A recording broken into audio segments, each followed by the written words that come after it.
Clout-chasing podcast. What's been popping with you though, Doug? What's been popping, fam?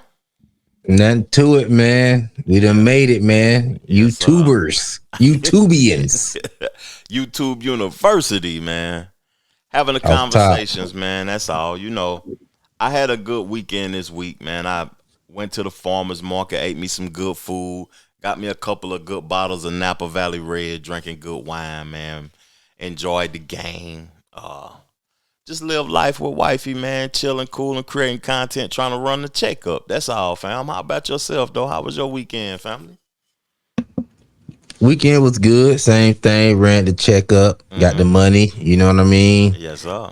Chill with the family. Chill with the son. You know. Mm-hmm. And you know what I mean? Get ready for a very productive week on YouTube. That's what I'm getting ready for, you know. Just strategizing.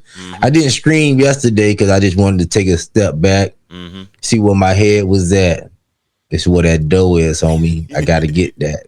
Yeah. Most definitely. Like, you know, that's a good thing. Sometimes consistency is very important when you creating content and stuff, though. But taking that step back to see all the work you done put in to plan, plot, and strategize your next moves and how you want to go about evolving and elevating everything, man. That's always a good thing. I do that all the time, fam. Just trying to elevate and evolve my shit. You know what I'm saying? So, what in the content space really caught your attention this week, fam? Or did you see anything like that really stuck out the Doug that you wanted to converse about? Jim Jones got my attention this week. Yeah. You know, I don't know if this was something that he does, but I've been telling people that, you know, Pusha T is back outside pushing him in the Eclipse album.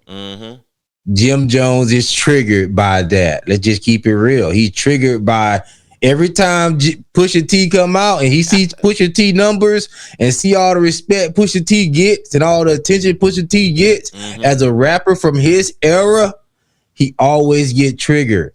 And this time he like, yo, Pusha T ain't gonna give me no shine, so I might as well not waste time with that. That didn't work in my favor. I gotta up this up. Maybe I can shoot for the stars. You know what I mean? He's an old dude.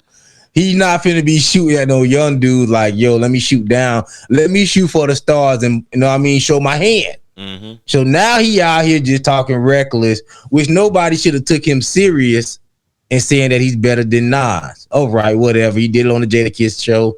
Fine. They didn't let it slide, but, you know, it's Jim. Yeah. But the funny thing is when he went on Shannon Sharp. Oh, my God. That shit was so funny, bro. Oh, my God.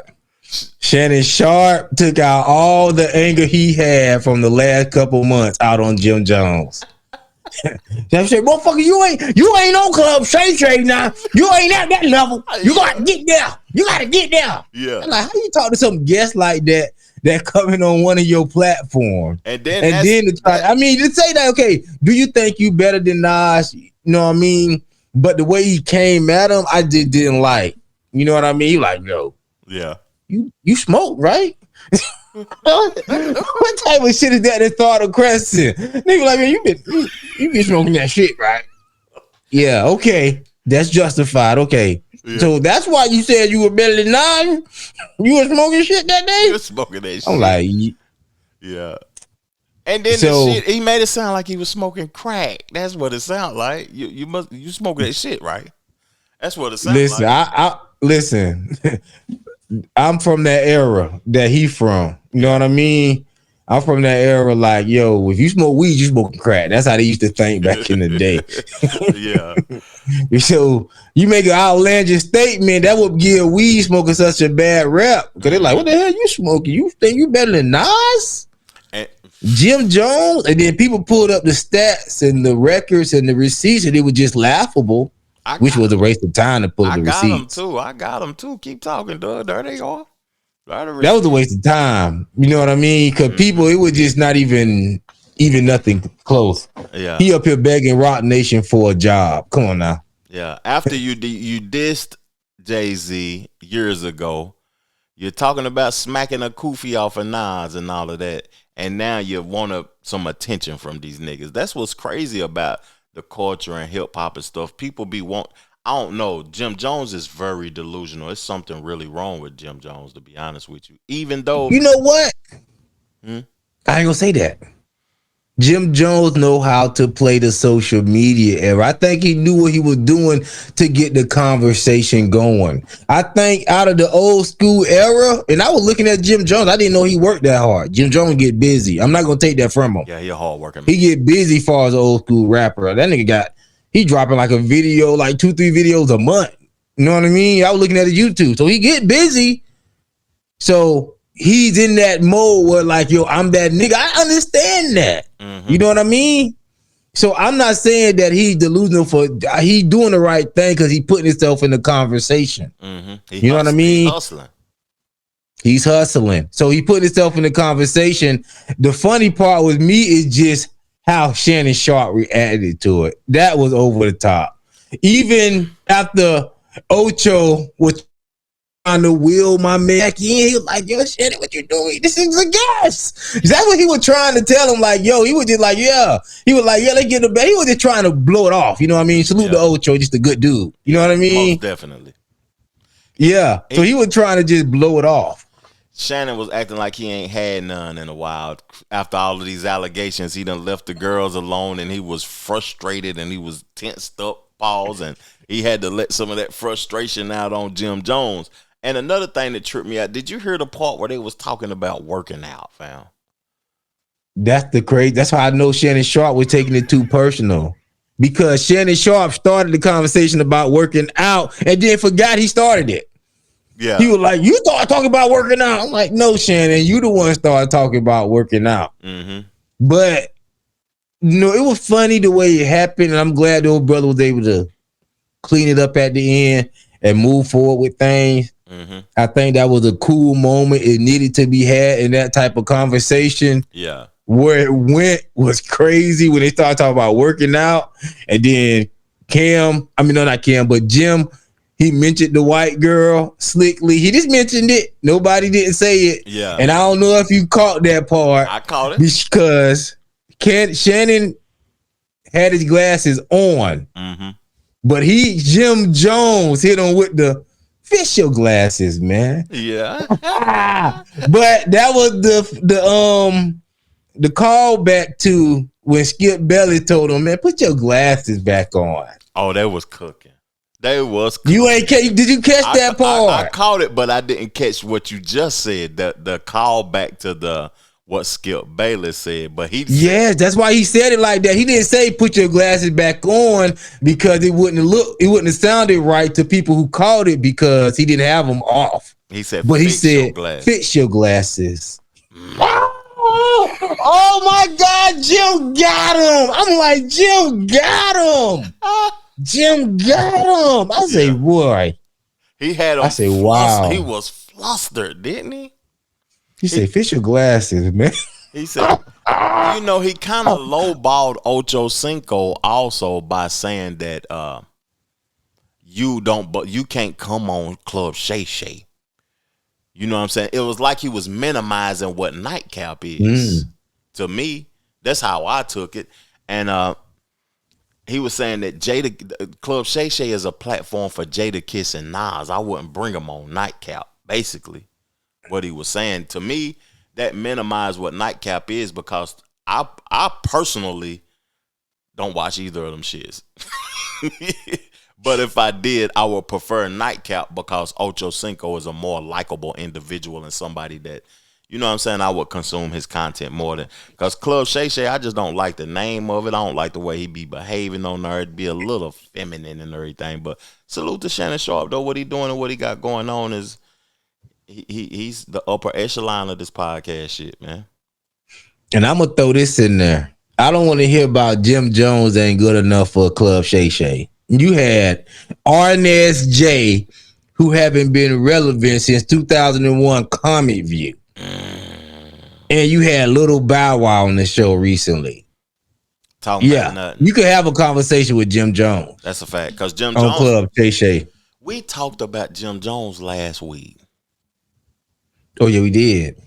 Yeah, Jim Jones is very relevant, and he keeps himself in the conversation in the algorithm and keeping people creating content around his name and what he got going on. Jim Jones is a very relevant individual. To me, he's the most relevant in hip hop culture out of the Dipset.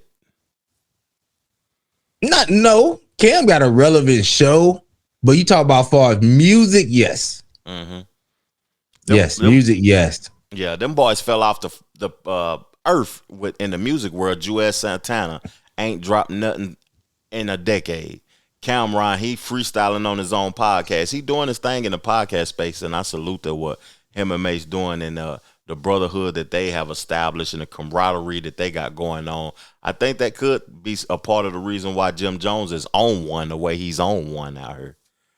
Mm-hmm. Because they could have, I don't know if they wanted to, but they could have included him on the show.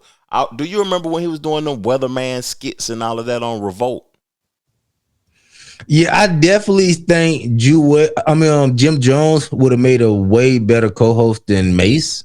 Because he got a more personality than Mace. Mace kind of, his personality is more coming out now. And Mace, if you see this video, I'm taking the video down off the page once I get my page monetized, homie. Yeah. Of the boy. That's coming down. Okay. That's gonna come down, home. I'm gonna do you that solid. That's gonna come down. And Boss Man D-Lo. All that stuff gonna come down. Boss a lot Man of that D-Lo stuff getting whooped on?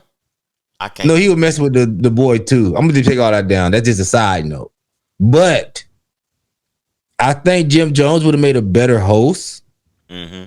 But Jim Jones has a jealousy for Cam to a point you can't work with a person like that when you're trying to build something. Mm-hmm. You know what I mean?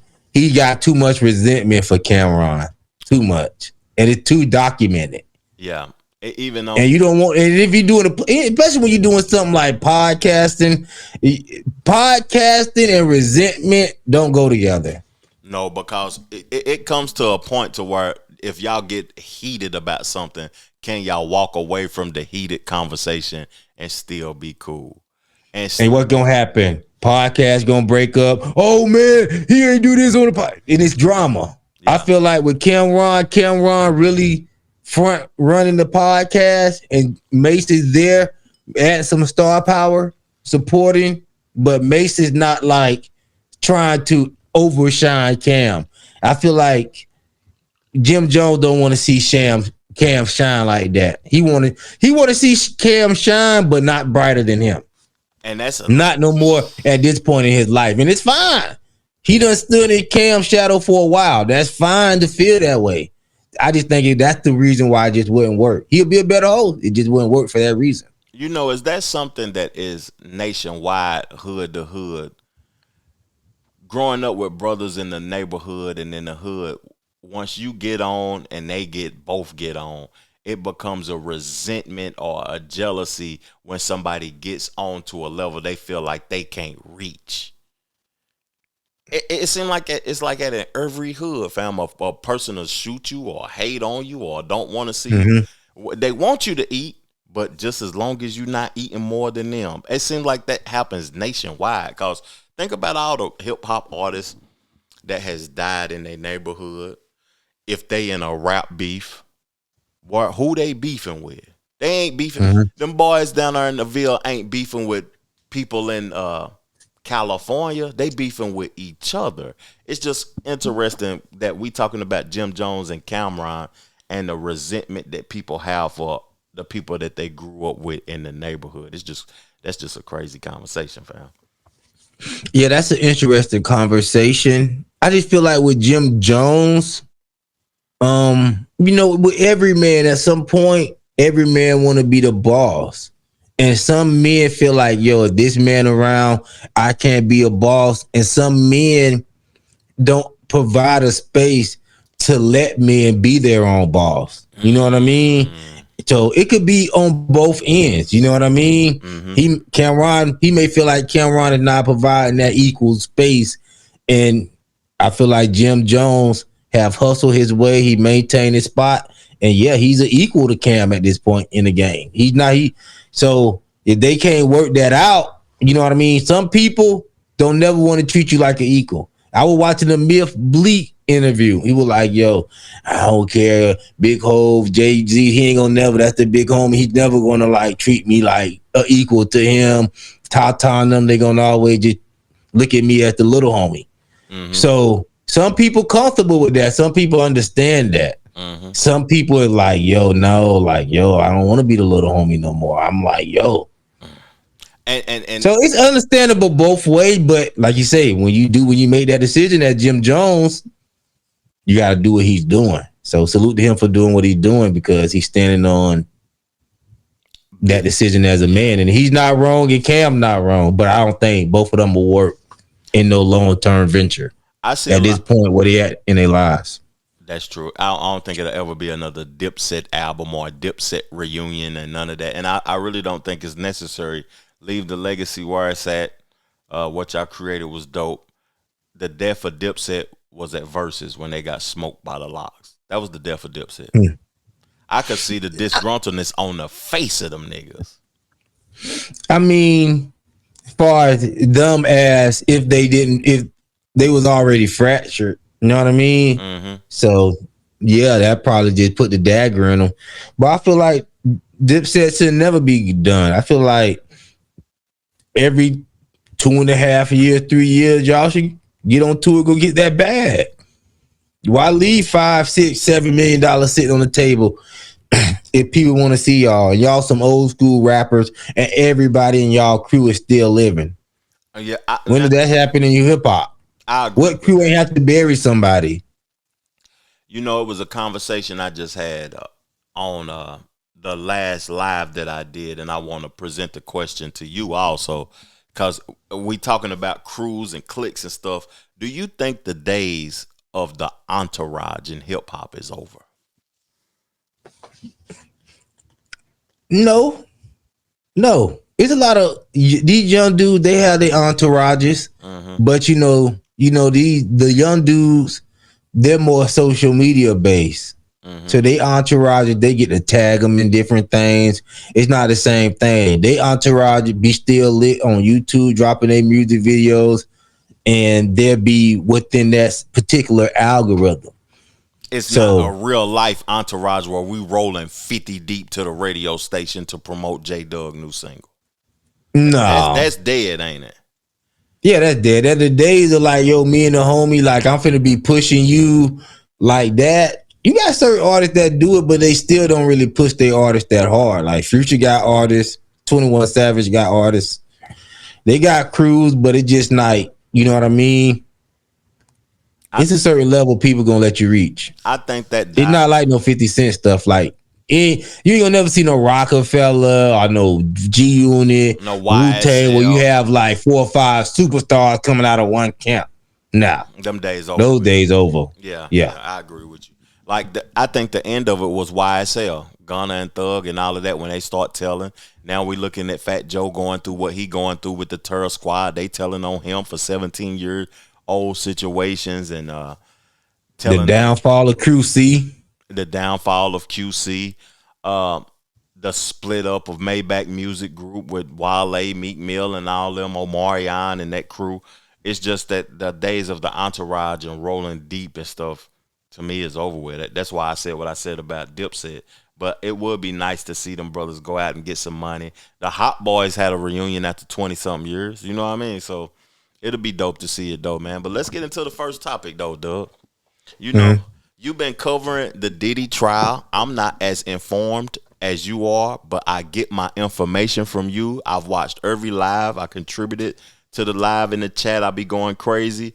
And as of recently, something has been obtained, some recordings has been obtained of Cassie, and I'm going to play the recordings right quick, but I wanted to have the conversations about these recordings because I feel as if this is going to be a turning point in the way that people perceive Cassie. Let's get to it. I don't have to see it, but it's my life and I'll kill you.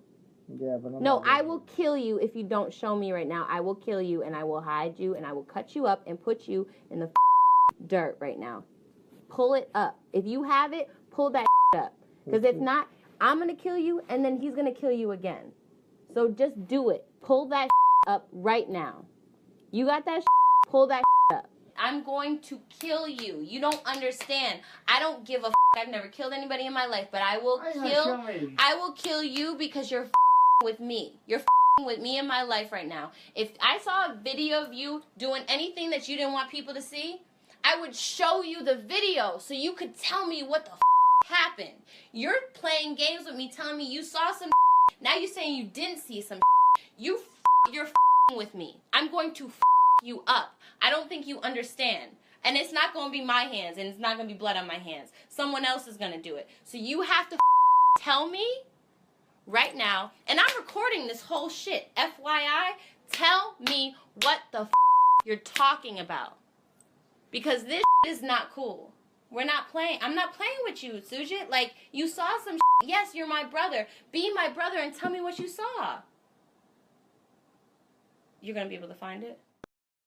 I got other clips of Oprah and TD Jakes speaking on this Diddy trial. I don't know if you heard that. Have you heard that? No.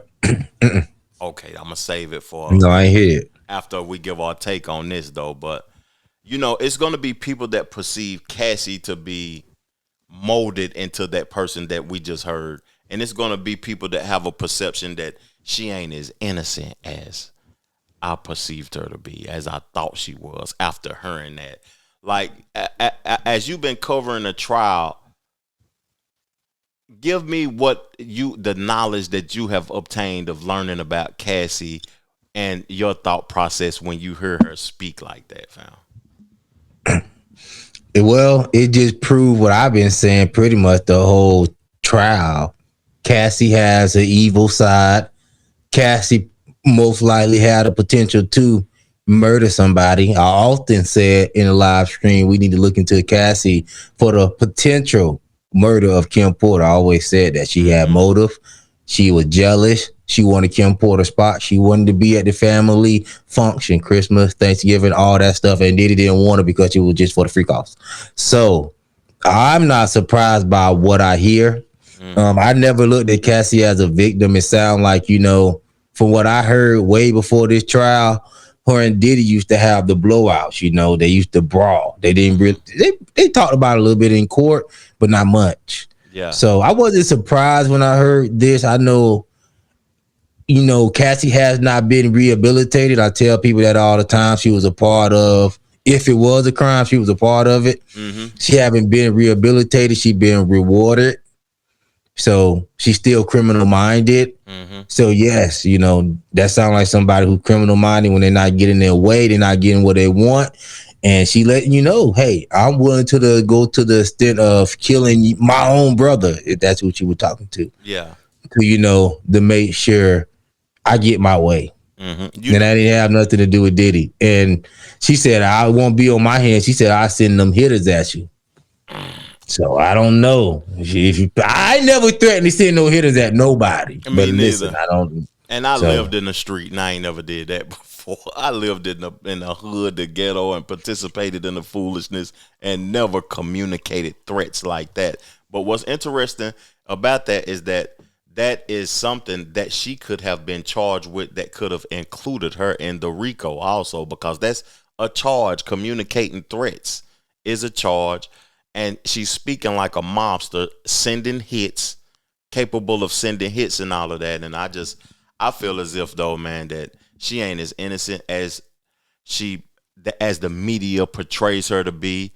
And it's not that I'm saying that to defend Diddy or nothing, or saying that he is not an on nasty time.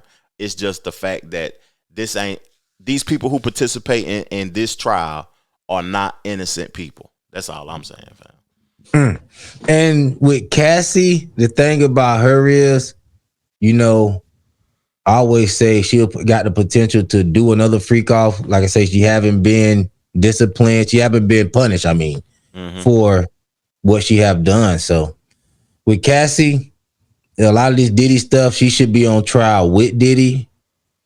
A lot of people still blame her as a victim, because a lot of times when these women threaten, like, I'm going to kill you, I'm going to do something like that, as men and as society, we don't supposed to take it serious. Yeah. You know what I mean? Women supposed to be allowed to make little threats like that, punch you in your face, all this stuff, especially if you're a man, and that supposed to not be a serious threat. Now, if a man said that, a different story. So, you know, Cassie got away with all type of stuff, probably murder. I have no proof of that, but everything but murder up to this point. Yeah, that's So, true. That's interesting too, man, because that girl looked like just a pretty little young girl. Folks be thinking that women are just the softest, most innocent people they possibly can be, but women is, you know, certain women and certain individuals, they should not be taken lightly because, yeah, it's a dangerous game out here.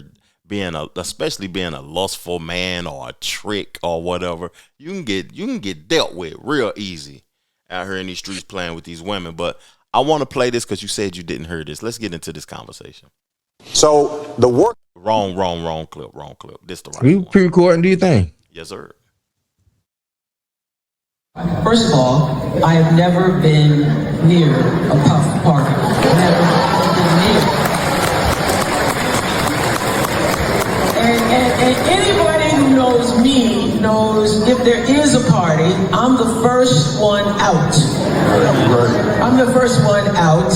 But people love salacious Yes. stories. Yeah. They love salacious stories. And you can tell them stories about you feeding those girls in South Africa. They don't want to hear about that. Right. They don't want to hear about that at all.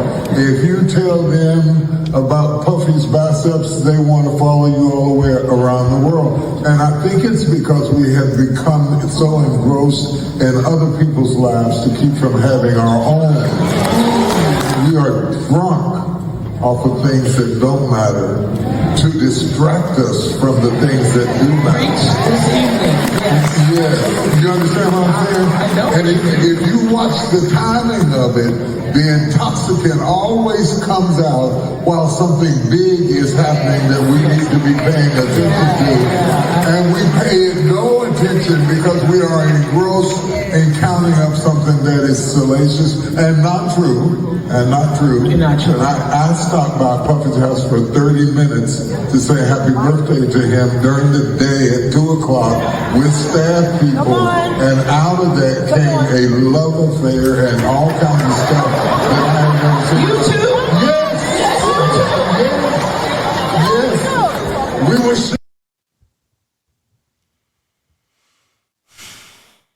You know, one of my most watched videos on my channel is me addressing TD Jakes whining and crying and showing up to Puffy house. The man done had a stroke and all type of stuff because of the rhetoric and the things that was spewed about him on the internet. And when he addressed it at his church, he said he ain't going to speak on something that is untrue. Then he started speaking on it. Now he's still defending himself. If it's things that you didn't participate in, then just don't speak on it at all. And I'm tripping off of Oprah though. You know, I never heard nothing about Oprah. Did you hear anything about Oprah doing these allegations? I never heard her name mentioned. I just heard she was a part of the crew. They might have tapes on her or whatever, but I didn't hear nothing specific that could have gotten her locked up. And she was just speaking about like, you heard your name too? You heard your name? Man, this is just a wild time, and I don't know why they even trying to protect themselves, though. Well, people never said a Diddy party was a freaky thing. Like a Diddy party was just like a Rock Nation brunch or whatever. So that you don't have to lie about going to a Diddy party. Yeah. All right. There's nothing in the report that make me think that Diddy liked it a big back black man